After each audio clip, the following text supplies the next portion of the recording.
My name is Kiana Arnida. You're colorblind. Okay. I'm colorblind. You're colorblind. Thanks for Loud and proud. What kind of colorblind are you?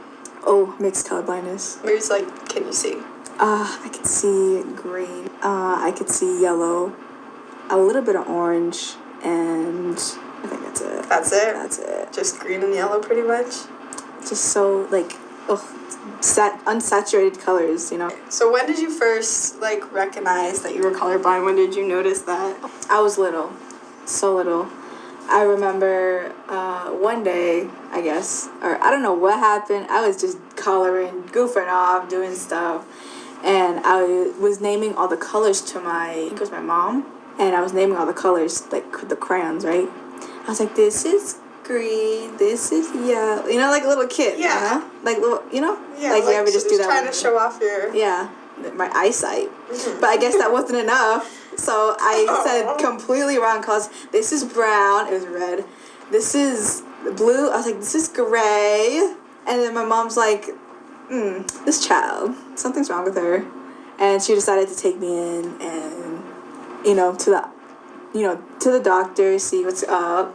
And they revealed that I was colorblind. They didn't know which colorblind, so they just called it mixed colorblindness. Right. What about school? Like, how have you struggled growing up? Do you want to talk about Miss Budwill? Oh, Miss Budwill. So, okay, I had this teacher in Miss Budwill, right? And she was my, I think, third grade teacher. I had to repeat third grade twice because of Miss Budwill, because of coloring assignments Third grade. Do. Exactly, they're for grade and everything like that. Oh, she would like taunt me on the colors, like this is red, you know, and got me, you know. And so like I had to repeat third grade just because because I'm colorblind and because of coloring assignments. I was like, why do we even have coloring assignments in the third grade? You know, like. So you had to repeat the whole third grade. All right. So now you're here. Do you want to talk about, have you struggled here at this school at all because of your colorblindness, or have the teachers been accepting? They've been accepting and forgetting. Okay. Mostly forgetting. Okay. But they've been, I think they just don't care. Yeah. They're just like, the colorblindness. I feel like it's a lot more common now, like people speak about it, so it's kind of brushed off as like, it's whatever. Yeah, exactly. But I still get color assignments, but, You are in photography. Oh. Do you want to talk about that? So great. You noticed. How did you know? It's not like I'm in that class or something. Exactly. I am in photography.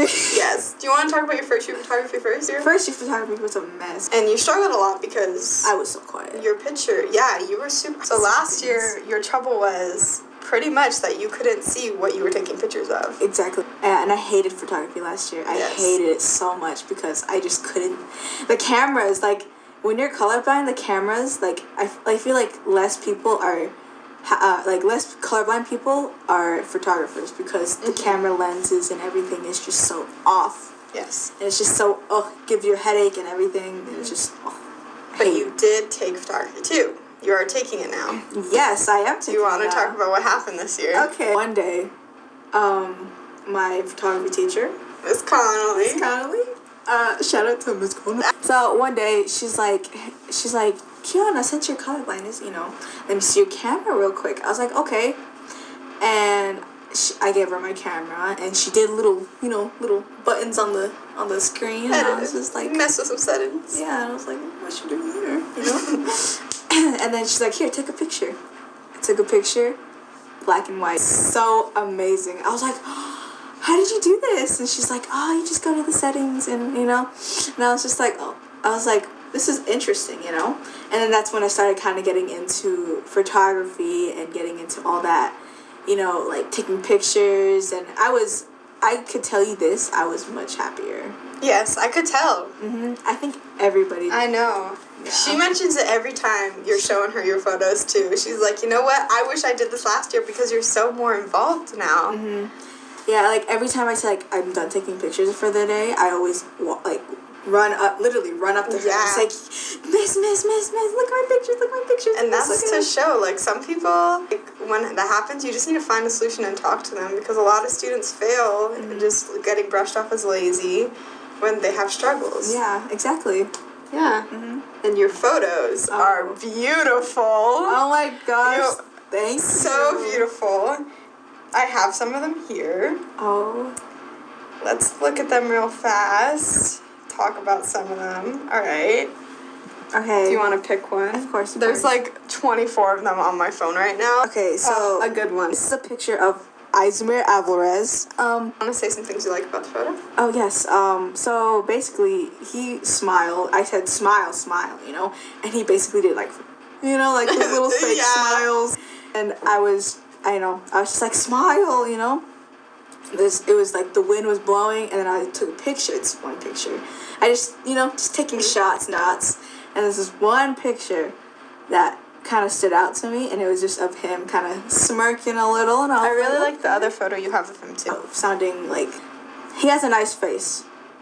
He does have a nice face. Yes, he does. He does have a very nice face. His nose is just so, He's got a good smile. He has a amazing smile.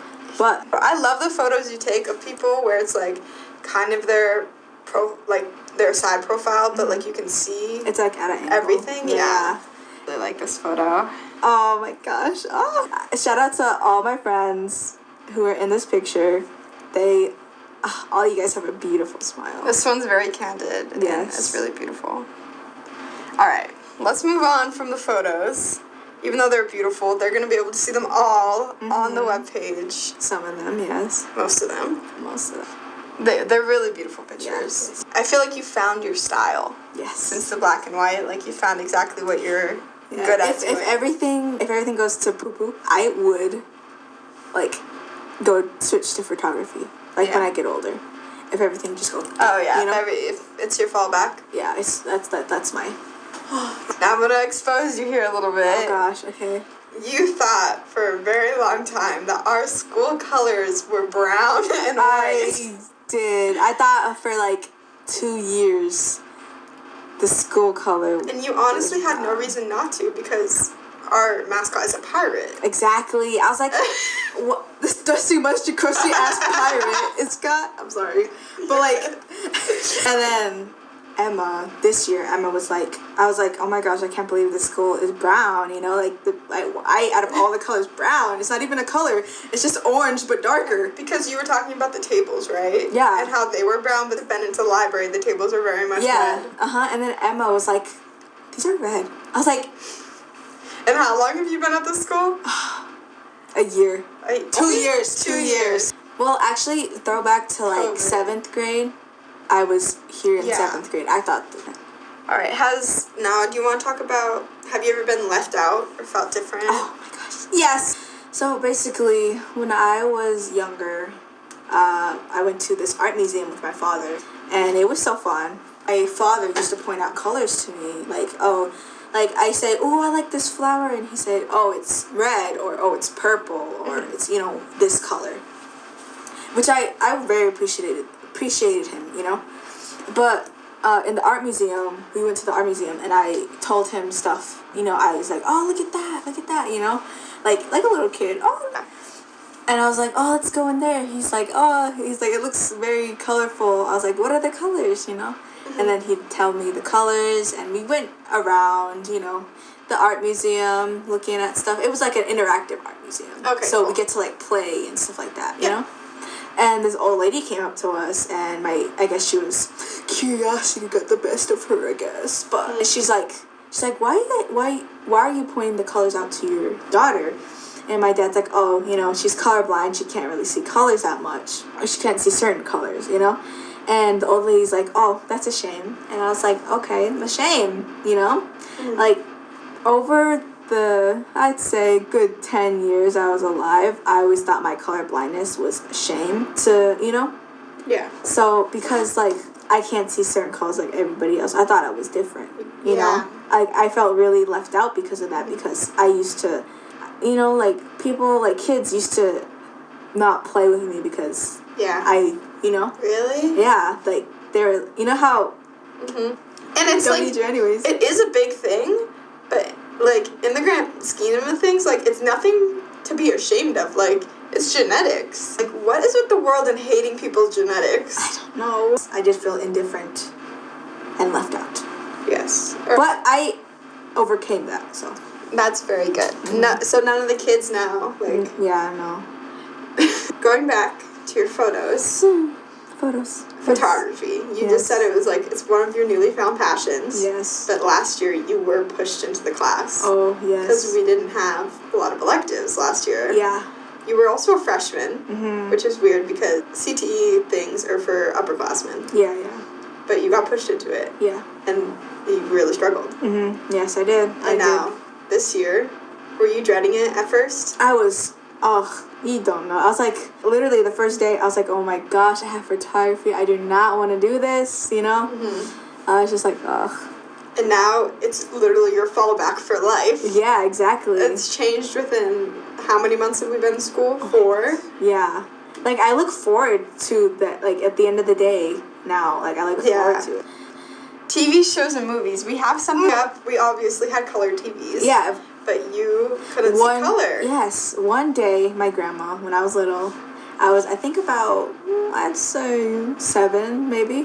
When I was little, my grandma used to put on, like, old movies and TV shows on her TV, and I would always enjoy them because they're in black and white, and, you know, like SpongeBob, you know, it was cool seeing the colors, but I always wondered why lobsters were so brown, like Larry the Lobster. I was like, why is he brown, you know? Yeah. But anyways, I was 7, and my grandma put on this one, you know, movie, and I really enjoyed it, and it was called black and white, and my dad came up to my grandma one time and asking her why are you playing these? She doesn't like them. She's a kid. She's supposed to watch cartoons, and telling my grandma to put better shows on. But little did my dad know that I actually enjoyed them, and I could actually see and, you know, like see what everybody else sees, you know, on the TV, like when I watch it, they're like, oh, you know, black and white, you know. Because with colors, the ones that you can't see, most of them just look brown, right? Yeah. So a lot of the colors mush together. So with black and white, you can see everything. Exactly. I feel like that's what a lot of people don't understand. They're just like, well, everyone can see black and white. But then it's like, you can still see colors. Like, you can tell colors are different, but you can't tell certain colors apart. Yeah. Because they both look the same. So, like, if you're looking, like, at a TV show, for example, and, like, especially SpongeBob, that's what you were talking about, right? Yeah, SpongeBob. The lobster and the sand were probably similar colors. Yeah. So it like, looked super boring. Yeah. Exactly. And I, like, when I watched colored, you know, TV shows, like, when I was younger, or, like, cartoons, I always get a headache because of all the different colors moving around and everything like that. And I'm just like, stop, you know, put something on. But my favorite show is definitely the Andy Griffin Show. The Andy Griffin Show, you know. Andy Griffin. Was that the bell? That is the bell. What in the world? Oh, my alarm went off forever. Oh, it's 2:20. Do we have to be to the other class by 2:25? Yes. Oh, Jesus. Okay. Okay. Say bye-bye. Bye.